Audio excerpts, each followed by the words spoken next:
मानसनी परीक्षा पाटले ने खाटले। क्या है इसका अर्थ? अर्थ इतना ही है, आपको तो थोड़ा बहुत समझ में आया होगा। मानसनी परीक्षा मतलब किसी व्यक्ति की परीक्षा करनी है, तो परीक्षा करनी है तो कहाँ कहाँ करनी करे? परीक्षा तो हर क्षण में की जा सकती है, बट कहावतें कहावतें होती है, तो उनका कोई ना कोई सार मर्म होता है, क्योंकि वहाँ विशेष परीक्षा की जा सकती है। एक तो पाटले और दूसरा खाटले। नाउ व्हाट इज पाटले? पाटले मतलब पाटा। पाटा मतलब क्या? जो भोजन के पाट पर बैठा है उसको पाटले कहते हैं। थाली मतलब पाटे पर थाली लगाते हैं और फिर भोजन किया जाता है, तो पाटले। और दूसरा खाटले। खाटले मतलब मरण शैया पर पड़ा है, वहां पर उसकी परीक्षा होती है। दो बातें बताए। क्यों सब? खाने में क्या परीक्षा? सब भोजन में बहुत बड़ी परीक्षा हो सकती है। कैसे? इसको भोजन के समय में ये मौन लेकर भोजन करता है कि नहीं, भोजन के समय ये टीवी आदि देखता है, कुछ सुनता है, खबरें न्यूज़ सुनता है, फोन पर बात करता है, ऐसा करता है क्या? समझ में आ रहा है? भोजन कितना शांत चित्त से कर रहा है, इसके ऊपर से उसकी परीक्षा की जा सकती है। वो निरंतर खाना यह मजबूरी समझे, अपना अधिकार नहीं। और मुनियों की चर्या बताई गई है कि मुनि आहार क्यों लेते हैं, तो आहार की विधि के नामकरण दिए गए हैं। अक्षमृक्षण, गर्तपूरण, गोचरी, और क्या है, अग्निशमन, ये आदि आदि। ये उनके नामकरण किए हैं ना, तो नामकरण का अर्थ भी है ना। अक्षमृक्षण मतलब क्या? ऑयलिंग, मात्र ऑयलिंग के लिए। गाड़ी में आवाज नहीं आनी चाहिए, तो ऑयलिंग करेंगे तो गाड़ी थोड़ी स्मूथ हो जाएगी। वो आता है ना, अब देखो मैं भूल गया। कबीरा शुदा पुकरी करे भजन में भंग, या को तुकरा डारी के करो भजन निशंग।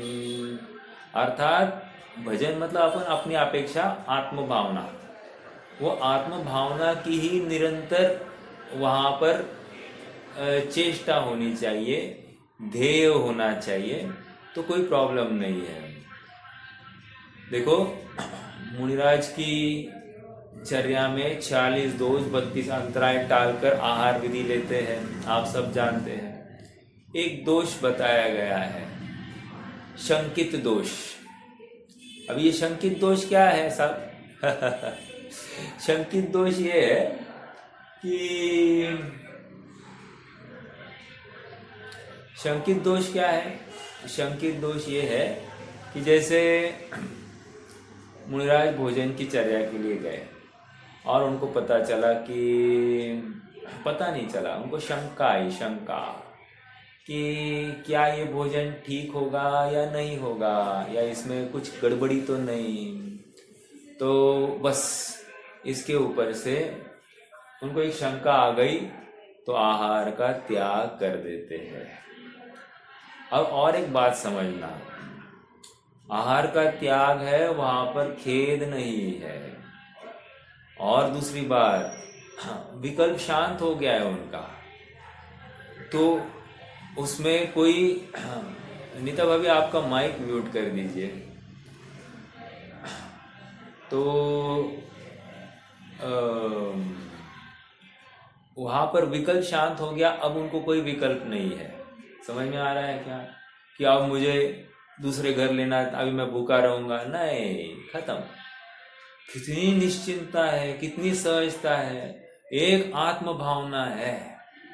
आत्म भावना के अलावा अन्य कुछ भी नहीं। आप गंभीरता से विचार करो, अब मेरे शरीर को पोषक तत्व कहाँ से मिलेंगे, आदि आदि कोई चर्या नहीं।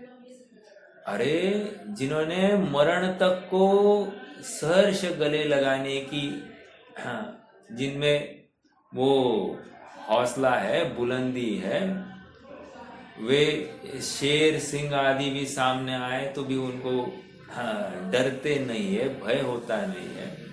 ऐसे जीव इतनी थोड़ी सी चेष्टाओं में विचलित नहीं होते। अब ये तो हमने बाहरी प्रसंगों से ही चर्चा की, अंदर की बात क्या समझनी साहब?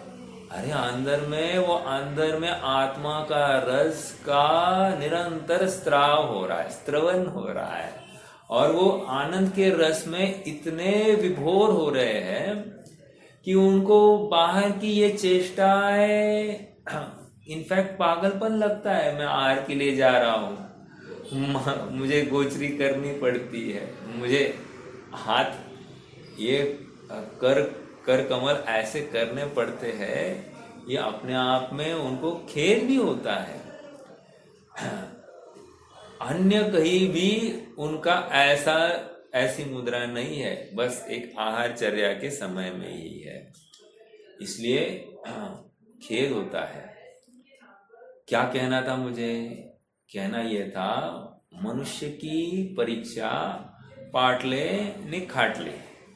अब पाटे पर हो गई, आहार पर कैसे बैठता है, क्या करता है, क्या प्रयोजन से कर रहा है, सब बातें आ गई। वहां पर परीक्षा हो सकती। अब खाट ले मतलब मरण शैया पर बैठा है। अब मरण शैया पर बैठा है तो क्या हो गया साहब? अब ये मरण के पहले अंतिम इच्छाओं में क्या, यहाँ घूमकर आना, इन सबको देखना, अपने परिजनों को देखना, परिजनों को मिलना, ये भावना होती है। अनंत बार ऐसे परिजन परिकर मिलने के बावजूद भी दोबारा उन्हीं को मिलने की भावना होना, ये कितना बड़ा अपराध है। और अज्ञानी जन इसकी बहुत महिमा करते, सबको बुलाया, सबको मिले, फिर शांत हुए, फिर शांति से देह त्याग किया। अरे पागलपन है, मोह है, मोह। अब अज्ञानी जगत समझता नहीं है इसको। धर्म की परिप्रेक्षा में देखो, और धर्म की परिप्रेक्षा नहीं, ये तो लौकिक नीति है। मानस की परीक्षा पाट ले नहीं खाट ले, ये तो लौकिक नीति है। ये आपने नहीं बनाई, ये तो लोक में किन्हीं विद्वत जनों ने इसके बारे में चर्चा की है। चलो, निष्कर्ष इतना ही है कि हम परीक्षा करने की हमारे पास में वो दृष्टि होनी चाहिए। और परीक्षा की दृष्टि, उसमें शास्त्र या आगम का आधार होता है। हमको क्या लगता है, लोक में क्या चर्चा चलती है, लोक में क्या लगता है, इसकी बात होती ही नहीं है। ठीक है?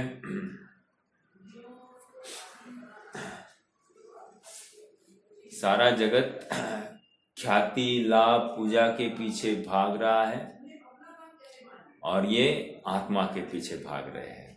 समझ में आ रहा है क्या? ये अंतर है।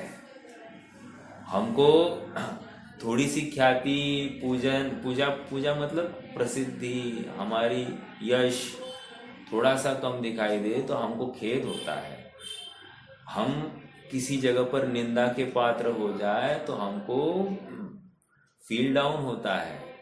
और उनके जीवन में ऐसे कितने ही प्रसंग आ जाए, वे उनसे विचलित नहीं होते। वे जानते हैं कि मेरा जीवन एकमात्र जिनागम के आधार पर है, जिन आज्ञा के आधार पर है, वस्तु स्वरूप के अनुसार है। और एक वस्तु दूसरे वस्तु का कुछ भी करने में समर्थ नहीं, मैं अपने में स्वयं पूर्ण। ऐसा निर्णय जहाँ पर हो गया है, ऐसी अवस्था में वो जीव दुखी हो ही नहीं सकता। समझ में आ रहा है क्या? जो ख्याति लाभ पूजादि चाह धरि करन विविध विध देहदा, आत्म अनात्म के ज्ञानहीन जे जे करनी तन करन छीन, है ना। हाँ, फिर आगे आया मेरे ख्याल से। कहने की बात इतनी है कि ख्याति के पीछे इनका कोई भी पड़ा नहीं है। ये जानते हैं मुनिव्रत धार अनंत बार गैवक उपजायो, पै निज आत्म ज्ञान बिना सुख लेश न पायो।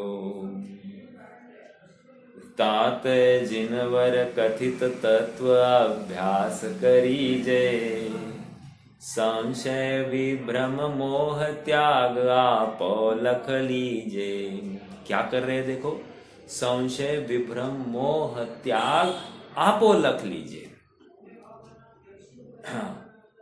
संशय क्या है यार, मैं स्वास्थ्य ठीक होने पर मैं सुखी होऊंगा या अस्वास्थ्य की अवस्था में भी मैं सुखी हो सकता हूँ। संशय नहीं रखना।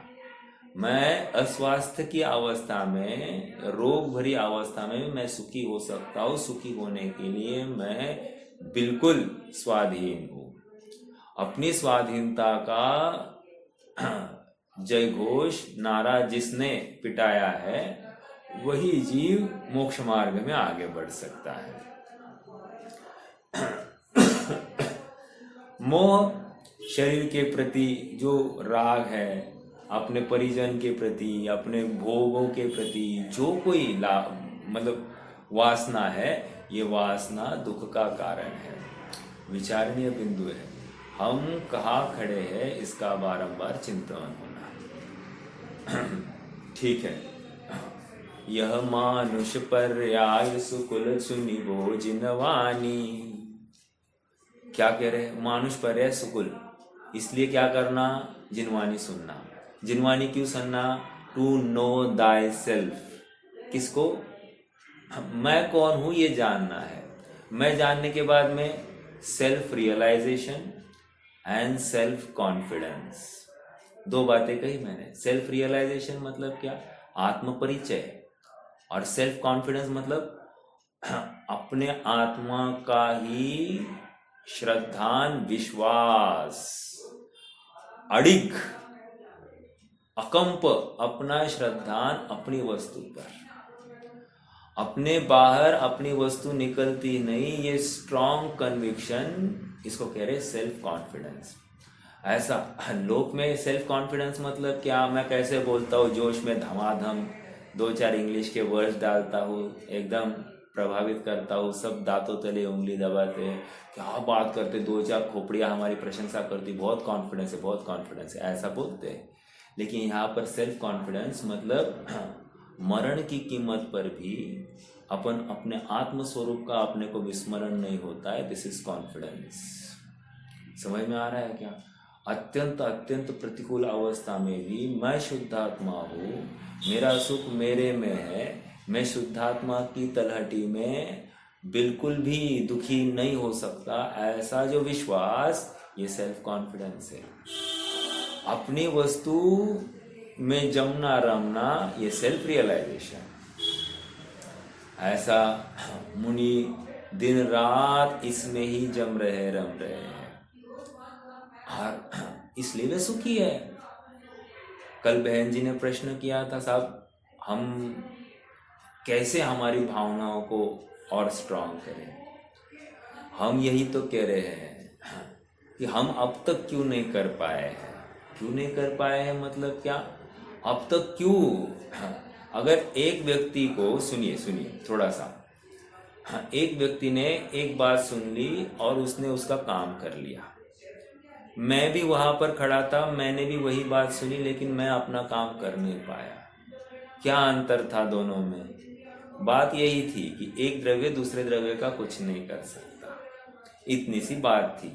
और पहले व्यक्ति ने वो काम कर दिया, एक द्रव्य दूसरे द्रव्य का कुछ भी नहीं कर सकता।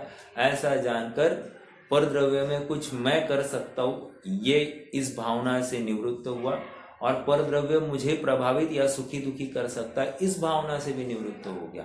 तो एकदम निर्विकल्प और निश्चिंत हो गया है वो। उसको अब पर की आशा ही नहीं रही कि पर द्रव्य मुझे कुछ मदद करेगा, कुछ मेरी मुझे उनसे लाभ होगा, यह कोई आशा ही नहीं रही। तो जब आशा ही मिट गई है, अपने आप वो सुखी हो जाता है। समझ में आ रहा है? अब हम सुखी, दूसरा व्यक्ति उसने भी यही बात सुनी, नहीं बात बराबर है, एक द्रव्य दूसरे द्रव्य का नहीं करता है, लेकिन निमित्त नैमित्तिक संबंध घना है। अब चालू हो जाएगा इसका वो कहता है कि नहीं, निमित्त नैमित्तिक संबंध में परिणाम की भी विशुद्धता होती है, और देखा जाता है ना कि यहाँ पर थोड़ा सा स्वास्थ्य ठीक हो गया, वहाँ पर उत्साह बढ़ गया, पुरुषार्थ भी बढ़ने के लिए कार्यकारी होता है। तो है न निमित्त नैमित्तिक संबंध। तो ये दिन रात निमित्त नैमित्तिक संबंध के सुधार के पीछे ही भागदौड़ करता है, यह आत्म भावना के पीछे प्रयास ही नहीं करता। यह आशावान है, और आशागर्त प्रति प्राणी यस्मिन् विश्वम अनुपमम कस्य किम कियदा याति वृथा वो विषयेषिता। हाँ, मैंने कुछ गलत कहा क्या? हाँ, कुछ तो गलत कहा। आशागर्त प्रति प्राणी यस्मिन् विश्वमनुपमम्। आशावान व्यक्ति के लिए समस्त विश्व की संपदा अणु के समान है। वृथा वो विषयेषिता, हाँ बराबर वही है। इसलिए वो विषयेषणा, विषयों की वांछा वृथा है। चलिए, अपने आज चरणानुयोग सूचक चूलिका में जो गाथाओं की चर्चा चल रही है, उसके क्रम में हम आगे बढ़ते हैं। गाथा नंबर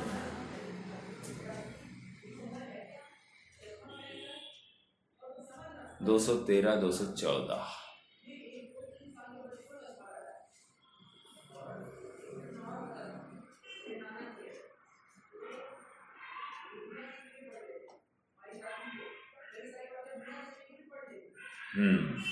देखो,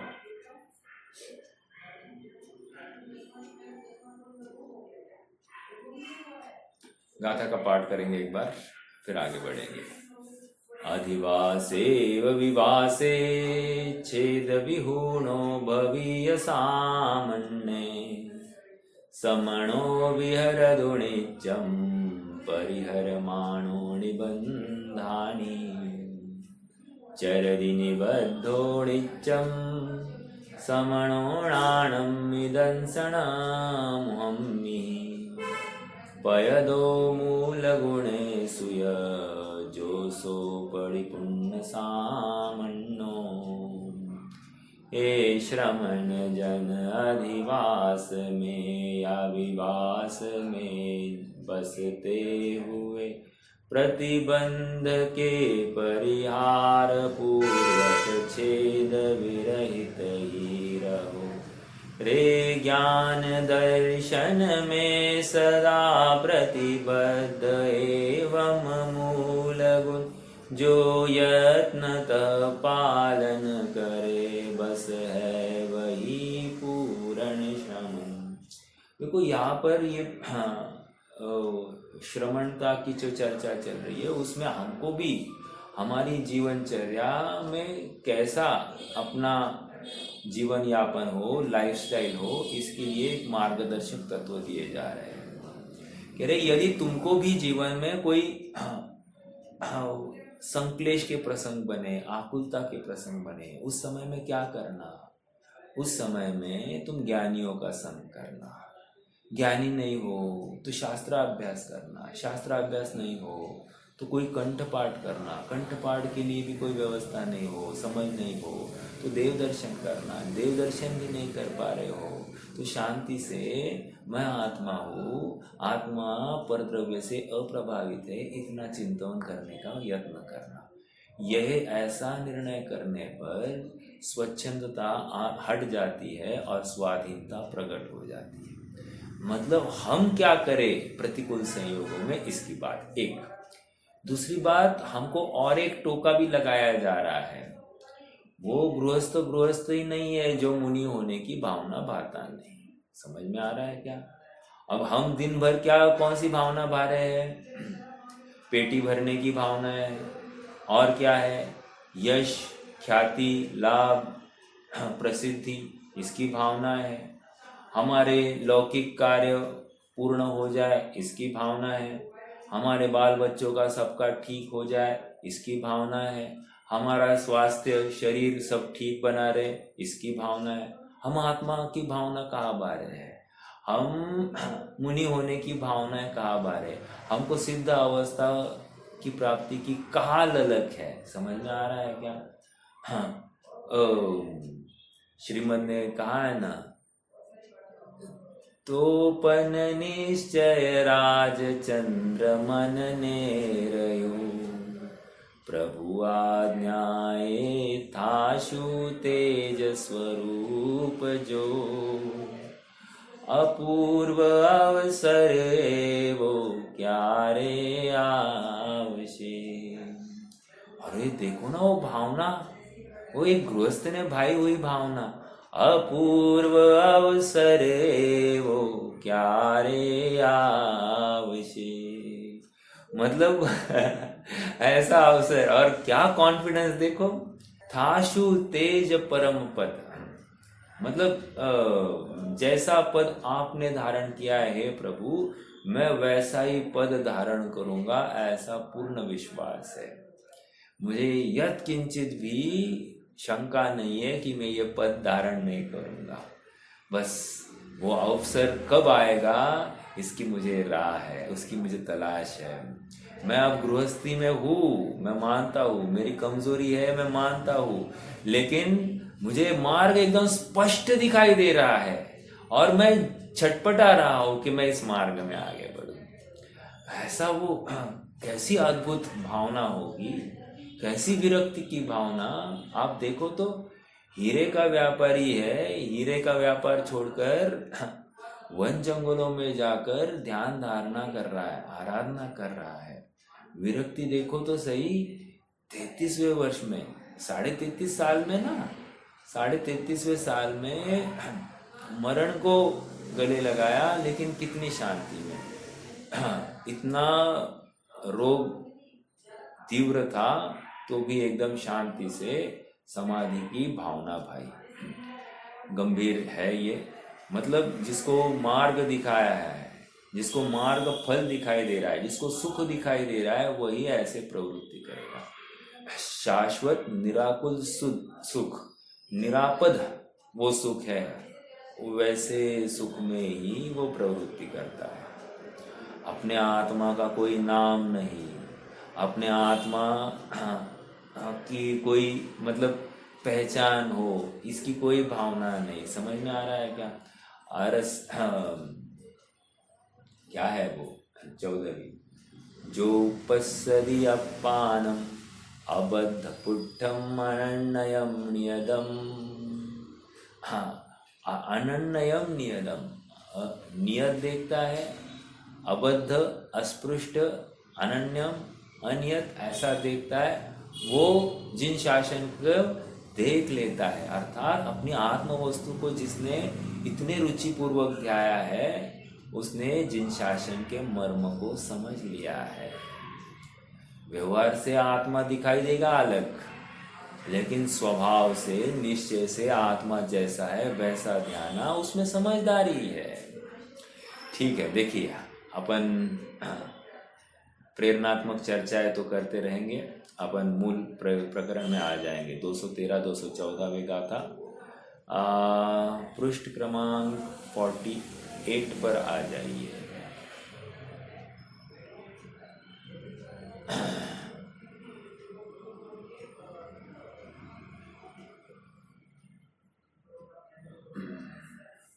दो 213वीं गाथा में यही बात आ गई है, यही सीख है कि सदा श्रामण्य में छेद विहीन होकर वर्तन करो। छेद विहीन अर्थात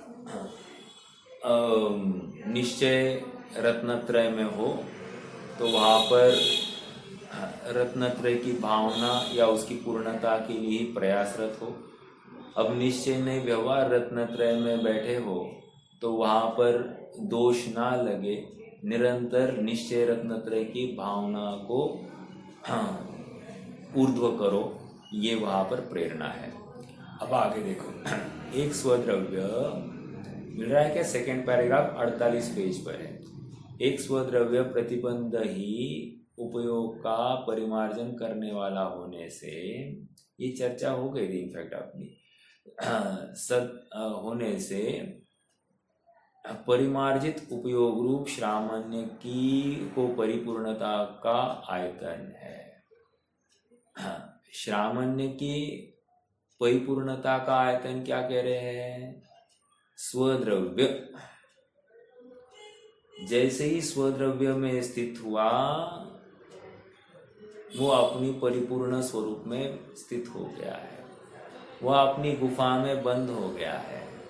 अब इतना सेफ है कि बाहर की कोई भी आंधी इसको प्रभावित नहीं कर सकती, चाहे उसे घानी में पेला जाए, व्यंतर आकर उठाकर इसको फेंक दे 7 समंदर पार, या फिर अन्य कुछ भी हो, मतलब जलाया जाए, छेदा जाए, भेदा जाए, तो भी ये अपने स्वद्रव्य में, अपनी चैतन्य गुफा में एकदम महफूज अपने आप को अनुभव कर रहा है।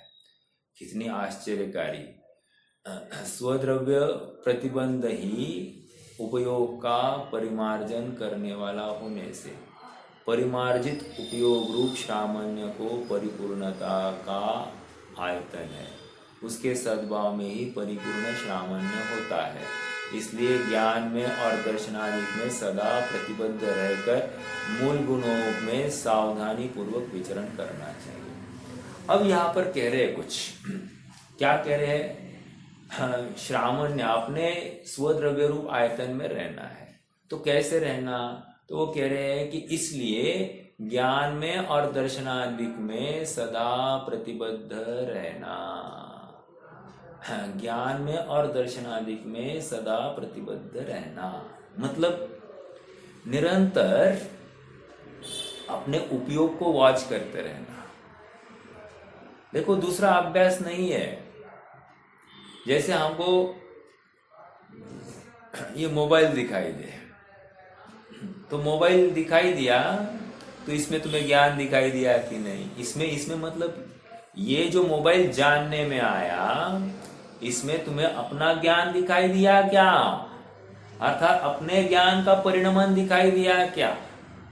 यदि नहीं दिखाई दिया तो तुम आत्मरुचिवंत नहीं हो, अर्थात आत्मायतन में रहने की भावना नहीं भा रहे हो। इतनी सरल बात यहाँ पर रख रहे हैं, एक प्रोसेस रख रहे हैं कि ज्ञान दर्शन आदि स्वभाव में निरंतर रहने का यत्न करना। तुम उन गुणों के माध्यम से, उन गुणों के परिणमन के माध्यम से, उनके स्वाभाविक परिणमन को तुम परखने का यत्न करो। उसमें परखते परखते तुम्हें आत्मा दिखाई देगा। हाँ, अन्य कोई भी नहीं है, मतलब अन्य कोई उपाय है ही नहीं। मैं निश्चिंत हो जाऊं, निर्विकल्प हो जाऊं, बाहर की वस्तुएं मुझे प्रभावित ना करे, ये सब बातें, कोई परद्रव्य मुझ में आता नहीं, मैं परद्रव्य में जाता नहीं, ये ठीक है ये बातें, बट ऑनेस्टली महत्वपूर्ण बात क्या है? परद्रव्य मुझ में आता नहीं तो परद्रव्य का ज्ञान तो हो रहा है ना, तो उस परद्रव्य के ज्ञान का क्या करूं? ज्ञान करूं? अरे परद्रव्य का ज्ञान नहीं, ये तुम्हारा ज्ञान है, ये ज्ञान करो। समझ में आ रहा है क्या? परद्रव्य जो तुम्हारे ज्ञान उपयोग में झलक रहा है, ये तुम्हारा अपना ज्ञान उपयोग है, तुम्हारा ज्ञान स्वभाव है, ये देख लो। समझ में आ रहा है क्या? अब ये नक्की होने के बाद में गाली आ गई या प्रशंसा के वचन आ गए, उसका ज्ञान ही हुआ है ना, वो अंदर तो प्रवेश नहीं कर गए ना, वो तो वहां के वहां है। शत्रु है, मित्र है, वो तो बाहर है। समझ में आ रहा है क्या? भूख है, प्यास है, वो सब बाहर है आत्मा के। व्याधि है, सब बाहर है आत्मा के। आत्मा में एकमात्र ज्ञान और दर्शन, सुख। समझ में आ रहा है क्या? ये तुम्हें देखने की तुम्हारी अभ्यास होना चाहिए। और अभ्यास कब करना साहब? अरे अभ्यास 100 टाइम्स, अरे 100 टाइम, 100 आउट ऑफ 100 टाइम्स तुमको आत्मा में ही बैठना है 24 घंटे। एक क्षण के लिए भी तुम्हारे ज्ञान उपयोग से आत्मा ओझल नहीं होना चाहिए। अर्थात वस्तु का ज्ञान होते ही आत्मा का भान होना ही चाहिए। क्या कहा? वस्तु का ज्ञान करते ही आत्मा का भान करना ही चाहिए। अर्थात यह मैं हूं, अपनी चैतन्य सत्ता का भान जिसको हो गया है ना, उसको कषाय नहीं सताती, उसको आकुलता नहीं सताती, उसको अपना परिपूर्ण स्वरूप दिखाई देता है और फिर परद्रव्य में वो जाने के लिए उत्सुक नहीं होता है। ये एक बात हो गई। वैसे मुझे तत्वार सूत्र का एक सूत्र याद आ रहा है, मुझे अभी सूत्र याद नहीं, उसका भाव मैं बताता हूँ। देवों की चर्चा चल रही है और जैसे जैसे देव ऊपर ऊपर ऊपर ऊपर के देव होते हैं, उनका सुख बढ़ते जाता है। मुझे तो सुख की बात करनी है। अब देखना, उनका सुख बढ़ा है लेकिन कुछ घटा भी है। क्या घटा है? संयोग घटे है। समझ में आ रहा है क्या? संयोग मतलब रानियां नहीं होगी, रानियां कम होती जा रही है। हाँ, उनका प्रविचार नहीं होता, अर्थात भोग नहीं होता है, वे ब्रह्मचारी होते हैं, तो उनका सुख बढ़ा हुआ दिखाई दे रहा है। अर्थात परावलंबन जितना कम होता हुआ दिखाई दे रहा है, उतना उनका सुख बढ़ता हुआ दिखाई दे रहा है। ये तत्वार सूत्र के सूत्र का परिचय। आप सबके लिए होमवर्क कि वो कौन सा सूत्र है, उसके बारे में थोड़ा सा चिंतन करना। हाँ, इच्छा भी घटती है, राइट। वहाँ इच्छा घटी है सब। वो सूत्र याद है क्या? 4थे अध्याय का है, देखना पड़ेगा, थोड़ा समय जाएगा। बट एक मिनट, मेरे पास तत्वार सूत्र का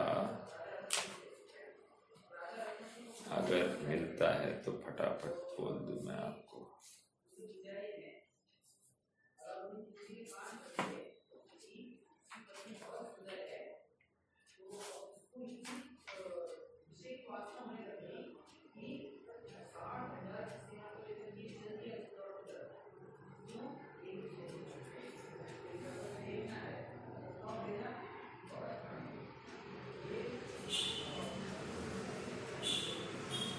हाँ देखो, स्थिति, प्रभाव, सुख, द्युति, लेशा, विशुद्धि, इंद्रियावधि और विषयतोधिकः, मतलब विषयों का ज्ञान अधिक हो गया है। एक दूसरा, उनकी आयु की स्थिति बढ़ गई है।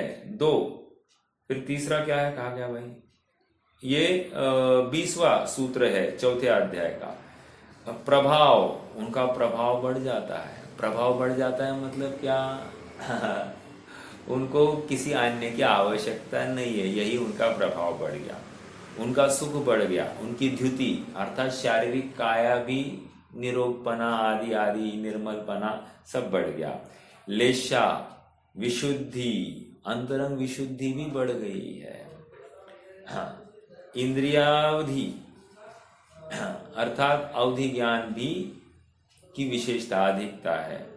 और विषय तो अधिका अर्थात विषयों का भी परिज्ञान में अधिक कर सकते हैं। मुझे तो इतना ही कहना है कि उनका सुख बड़ा है।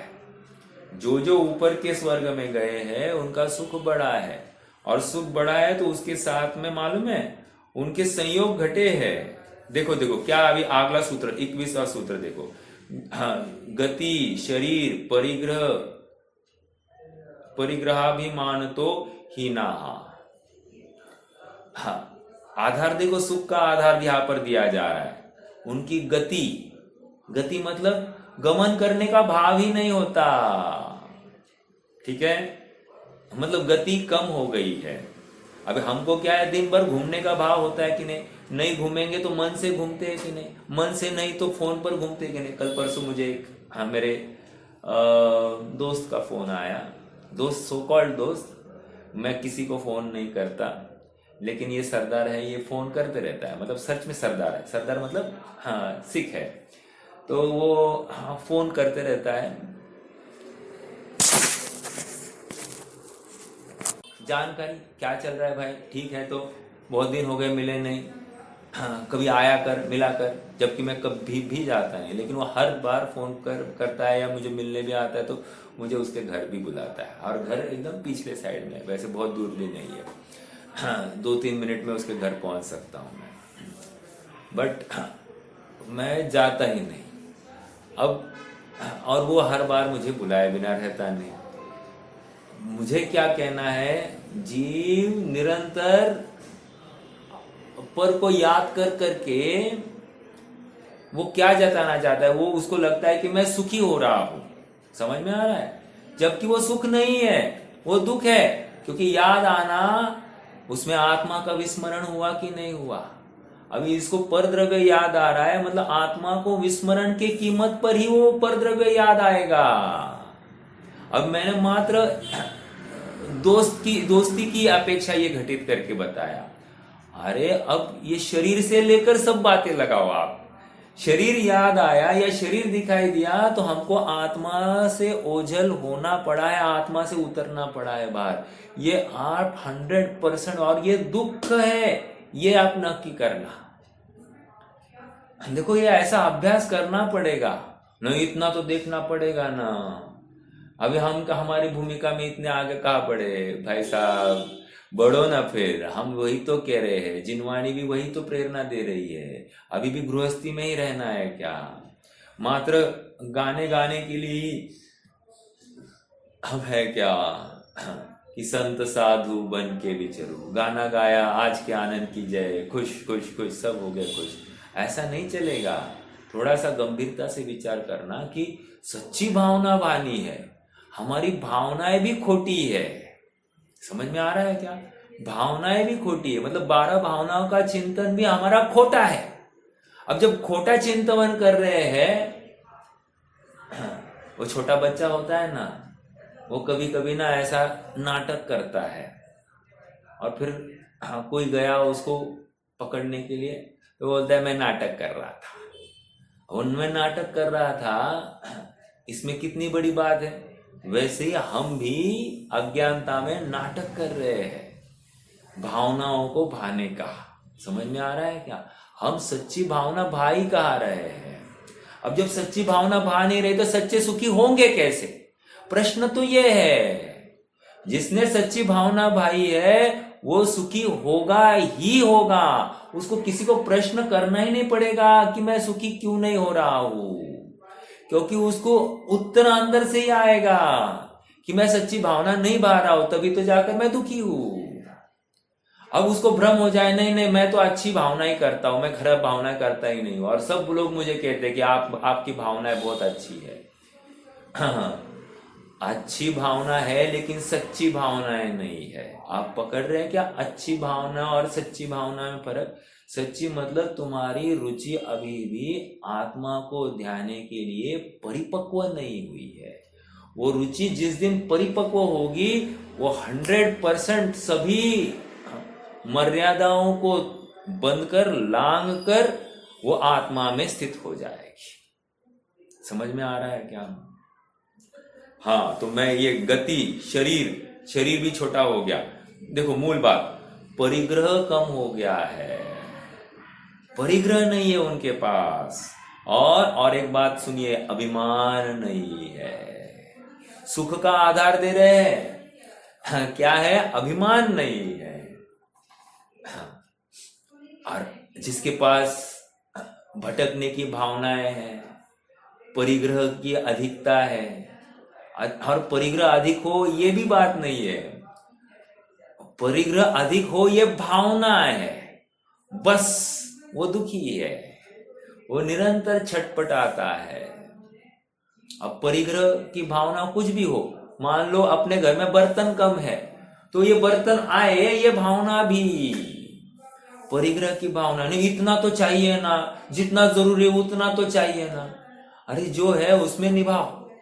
हमको बर्तन की अधिकता की भावना भी दुख भाषित होना ही चाहिए। कहा मैं संसार बढ़ाने के पीछे पड़ा हूं। अब देखो, कल परसों की बात है, हम किसी को मिलने गए थे, तो उन्होंने ना हमको एक मसाजर दिखाया। अब मसाजर दिखाया, वो क्या करता है, वो थोड़ा सा शरीर के ऊपर घुमाए ना तो वहाँ की थोड़ी सी ना वहाँ कुछ रोटेट होता है तो अच्छा लगता है। अब हमारे घर में उनको बहुत अच्छा लगा, उन्होंने 3-4 बार मेरे साथ जिक्र किया। फिर जिनके पास देखा था उनके पास जिक्र किया कि कैसा है, बहुत अच्छा है, कितने में लाया, कहाँ से लाया, आदि आदि सब बातें। अब सामने वाले ने क्या किया, उन्होंने हमको बिना बताए वो मसाजर ऑर्डर करके हमारे घर भेज दिया। अब भेज दिया तो मैंने हमारे घर में इतना ही कहा कि जब तक आप यथार्थ उद्यम नहीं करते हो, ये बाकी की चीज़ें आपके लिए अकार्यकारी है। ये मेरी बात आप नोट करके रखना। और हमने ऐसी वासनाएं, ऐसा परिग्रह इकट्ठा कर करके कुछ भी नहीं किया है। हमने अपना संसार बढ़ाया है और कुछ भी नहीं किया। आप गंभीरता से विचार करना, सजग हो जाओ। मैंने तो उनके साथ में ये चर्चा की। और आप देखना कि हम हर स्थान पर यही तो करते आ रहे हैं। मतलब अपना भी जीवन, स्वयं का जीवन उठाकर देखो, सुखी या अनुकूलता में सुख की कल्पना करके हम अनुकूलता की ही चाह करते हैं। और यही अपराध है, ये हमको समझ में नहीं आ रहा है। समझ में आ रहा है क्या? स्वद्रव्य ही सच्चा आयतन है, ये इतनी चर्चा कर रहे हैं अपन। स्वद्रव्य प्रतिबंध ही उपयोग का परिमार्जन करने वाला होने से परिमार्जित उपयोग रूप श्रामण्य को परिपूर्णता का आयतन है। उसके सद्भाव में ही परिपूर्ण श्रामण्य होता है। इसलिए ज्ञान में और दर्शनादिक में सदा प्रतिबद्ध रहकर मूल गुणों में सावधानी पूर्वक विचरण करना चाहिए। हम मूल गुणों में विचरण कब होगा सावधानी से? जब तुम ज्ञान और दर्शन में सजग रहोगे। तुम्हें प्रत्येक क्रिया में अपना ज्ञान दिखाई देगा, अपना दर्शन दिखाई देगा, अपना सुख दिखाई देगा। तब तुम अपने श्रामण्य को टिका पाओगे। तात्पर्य यह है कि ज्ञान दर्शन स्वभावी शुद्धात्म द्रव्य में प्रतिबद्ध होकर शुद्ध अस्तित्व मात्र में वर्तन करना चाहिए। आ गई बात? शुद्ध अस्तित्व मात्र में वर्तन करना चाहिए। शुद्ध अस्तित्व मतलब क्या? कौन बताएगा? शुद्ध अस्तित्व में वर्तन करना चाहिए। ज्ञान दर्शन स्वभाव का निर्णय करके, उसमें प्रवृत्ति करके, उसके माध्यम से शुद्ध अस्तित्व में प्रवृत्ति करना चाहिए, वर्तन करना चाहिए। शुद्ध अस्तित्व मतलब क्या?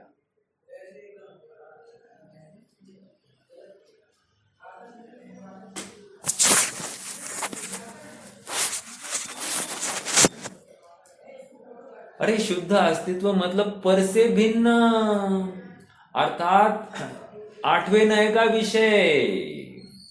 आठवें नय का विषय मतलब वह एक अखंड ज्ञायक वस्तु, दृष्टि का विषय। समझ में आ रहा है क्या?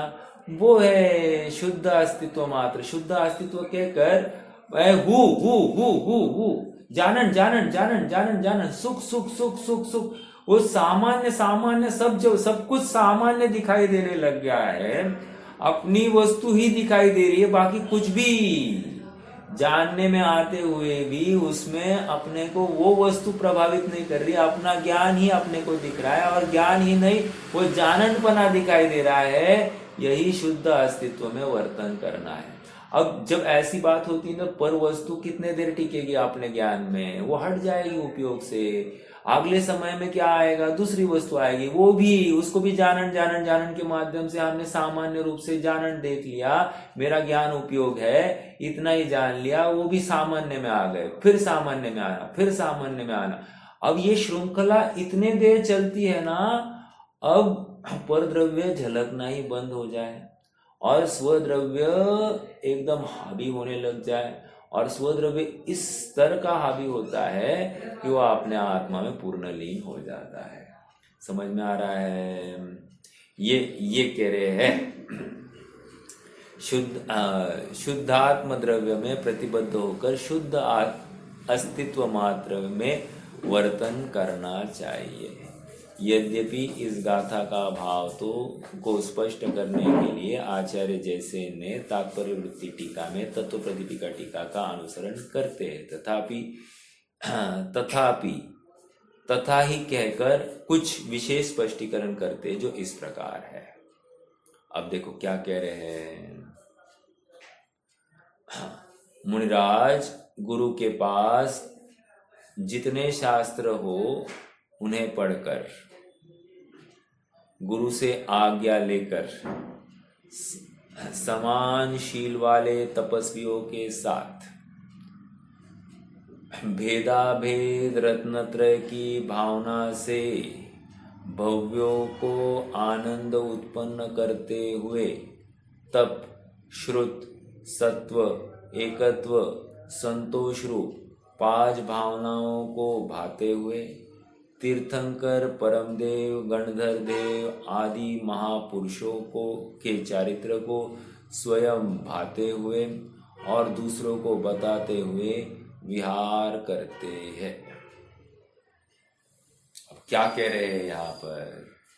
मुनिराज, गुरु के पास जितने शास्त्र हो। अब मेरा प्रश्न है आप सबसे, गुरु के पास कितने शास्त्र होंगे?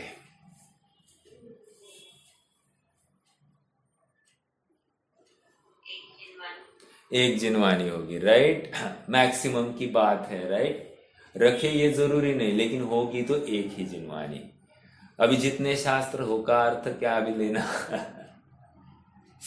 अर्थात उनका ज्ञान में जितनी अगाढ़ता है, अर्थात जितना जिनवानी का रहस्य उन्होंने पिया है, उस सारे रहस्यों को वे ग्रहण करेंगे उनके समीप बैठकर। समझ में आ रहा है क्या? अब सुनना और एक बात, मुनिराज दिन भर पढ़ाते रहेंगे इनको, तो अरे मुनिराज के पास बैठकर उनका ऑब्जर्वेशन करते बैठना। उनका ऑब्जर्वेशन में ही ये बहुत कुछ सीख लेता है। समझ में आ रहा है क्या? देखो, हाँ बोलिए ना।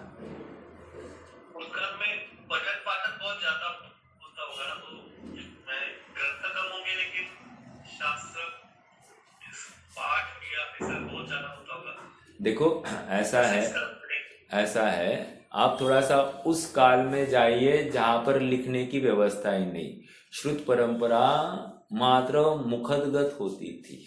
अर्थात मैंने बोल दिया, आपने सुन लिया, खत्म। और आपने अब जो सुना है ना, उसी को आप दिन भर चिंतन मनन करेंगे।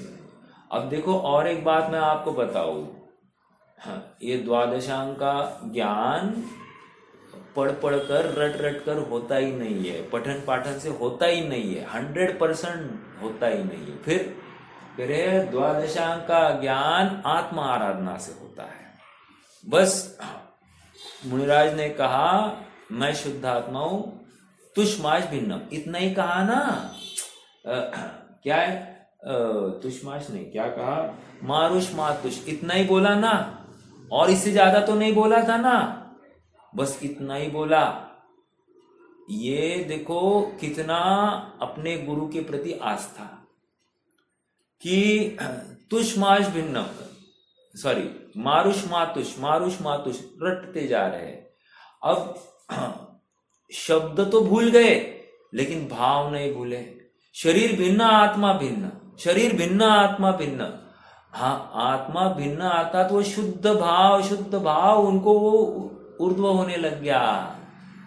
समझने की बात इतनी है कि उस काल में था ही क्या कि वो शास्त्र पढ़े मतलब उनसे जो कोई यथा योग्य मार्गदर्शन मिला है उस मार्गदर्शन को अवगाहन करे, ग्रहण करे और ग्रहण करके उसकी सिद्धि करे। देखो और थोड़ा सा बताओ आपको, जैसे धरसेन स्वामी के पास में जो भूतबली और पुष्पदंत आचार्य आए, क्या हुआ?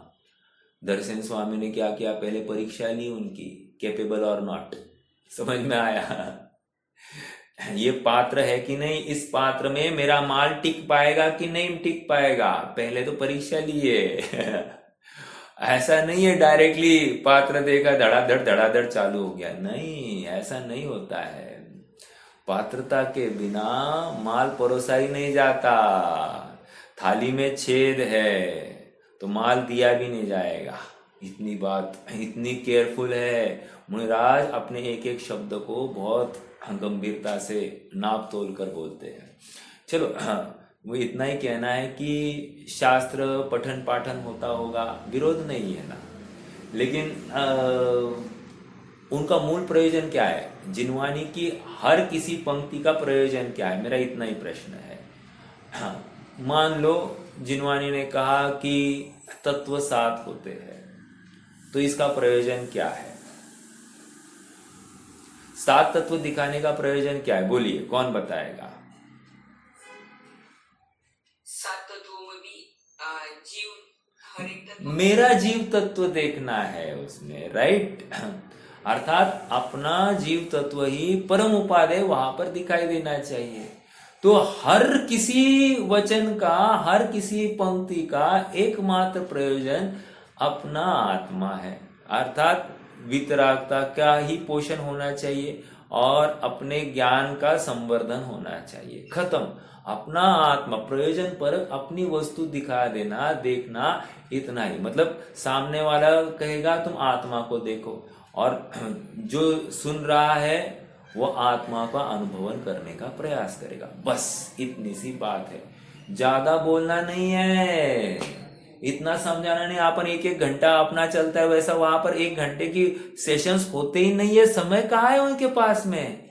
अरे अपन रिकाम टिकड़े है हमको 1 घंटा सुनकर भी ऐसी भावना नहीं होती कि मैं शुद्ध आत्मा को ध्याऊं। हमको ऐसी भावना होती नहीं है कि मैं कब मोक्ष की सीढ़ी पर, वो क्या है, श्रेणी आरोहण करूं, ऐसा हमको लगता ही नहीं है। हमको मोक्ष दिखता नहीं, मोक्ष फल वो सुख दिखता नहीं है। हमको मुनिपना सुख रूप दिखता नहीं है। हमको मुनि दुखी दिखते है कि नहीं? अभी इतनी ठंड पड़ रही है कड़ाके की, आप जाओ बिना स्वेटर के, बिना कपड़ों के, बिना मफलर लगाए, बिना कुछ किए, आप खाली एक बार घूम कर तो आ जाओ। आप देखो ना, थोड़ा सा एक रात भर थोड़ा सा आप मात्र रास्ते पर गुजारो, आप एक रात भर घर के बाहर एक रात खाली गुजारो ऐसे अकेले में, क्या लगता है हमको? अरे खाने को उठेगा ये हमको अकेलापन, हमको नींद लग रही इसलिए बहुत अच्छी बात है, हमको वो भय नहीं होता। आप जरा देखना एक दिन बाहर बैठकर, अरे पागल जैसा ही, अब क्या करूं, समय नहीं कट रहा, ऐसा होने लगता है। तो हमको खबर पड़ती है कि मैं शुद्धात्म प्रेमी नहीं हूं, मुझे आत्मा की बिल्कुल भी फिक्र नहीं है, मेरे संसार परिभ्रमण का मुझे कुछ भी भय नहीं है। ये खबर कब पड़ेगी?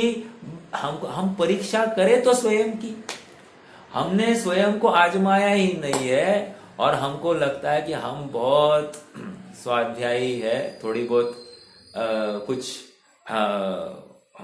हमको कंठपाठ के ज्ञान होगा और थोड़ा बहुत शयोक्षम भी ठीक होगा, आवाज भी ठीक होगी और 2-4 खोपड़ियों ने हमारी प्रशंसा की होगी, तो हम धर्मात्मा है, हमने स्वयं ने लेबल लगा दिया बिना ये विचार किए कि मुझे आत्मा की रुचि है या नहीं।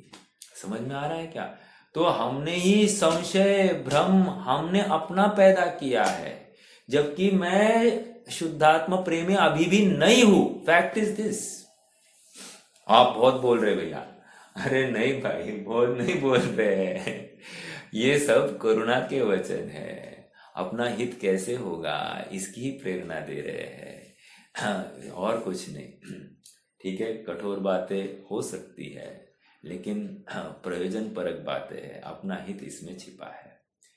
ठीक है, देखो क्या कह रहे हैं, समय तो हो गया है वैसे। चलो ये जयसेन स्वामी का अपन कल पढ़ेंगे।